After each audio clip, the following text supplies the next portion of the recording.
मी त्यांच्याशी बोललो. त्यांनी माझ्याकडे भावना व्यक्त केली की पत्रकारांच्या बद्दल चुकीचं वक्तव्य करण्याची माझी इच्छा बिलकुल नव्हती. मी पत्रकारांचा अपमान, नेहमी पत्रकार आणि माझे संबंध चांगले राहिलेले आहेत.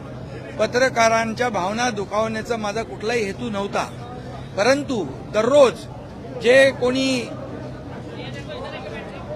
काय त्यांना म्हणतात, अरे जे रोज त्यांच्या विरोधामध्ये बोलतात, रोज त्यांच्या बद्दल अपशब्द काढतात, तोडून टाका, मारून टाका, तुडवून टाका, घरात घुसा आणि अतिशय खालच्या दर्जाच्या, नीच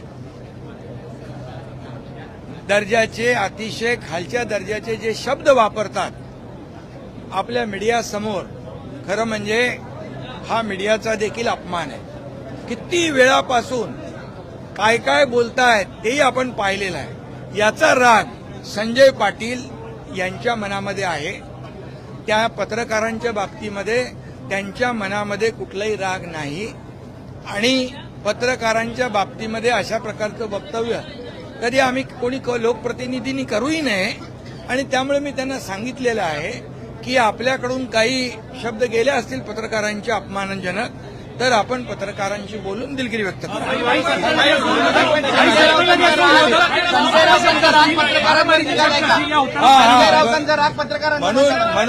म्हणून मी सांगतो, त्यांनी तशीच भावना व्यक्त केलेली आहे.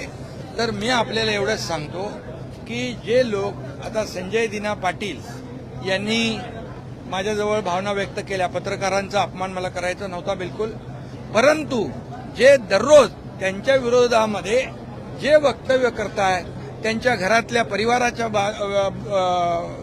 परिवाराच्या बाबतीमध्ये वक्तव्य करतात, हे अतिशय निंदनीय आहे. हे आता कुठली पातळी आहे? किती दिवस तुम्ही बघताय? अगदी 2022 पासून आपण काय भाषा, काय लोक वापरतायत? म्हणजे ही काय लोकशाहीमध्ये एक महाराष्ट्राची संस्कृती आहे का? ही महाराष्ट्राची परंपरा आहे का? अशा प्रकारे आई बहिणींचा उद्धार करणं, आई बहिणीवरून शिव्या देणं, हे किती, आणि पत्रकारांच्या समोर, आणि डोंट कटही म्हणायचं. अरे काय हे काय, म्हणजे कुठल्या थराला जाऊन तुम्ही ह्या महाराष्ट्रामधली संस्कृती अगदी रसातळाला पोहोचवलेली आहे?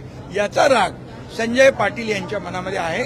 मी पुन्हा एकदा सांगतो, संजय पाटलांनी माझ्याकडे भावना व्यक्त केल्यात. कुठल्याही पत्रकारांचा अपमान मला करायचा नाही आणि त्यांना या बाबतीमध्ये माझ्याकडून काही बोलणं अनावधानाने झालं असेल तर मी बिलकुल दिलगिरी व्यक्त करेन. अशा प्रकारचा माझी आणि त्यांची चर्चा झाली. आणि मी स्वतः सांगतो की पत्रकारांच्या बाबतीमध्ये कधीही लोकप्रतिनिधी असेल, आमचा विषय असेल, आपला पक्ष असेल, तर कधी कुठल्याही प्रकारचा अपमान, पत्रकार आणि लोकप्रतिनिधी हे आपण दररोज एक दुसऱ्याला पूरक आहोत.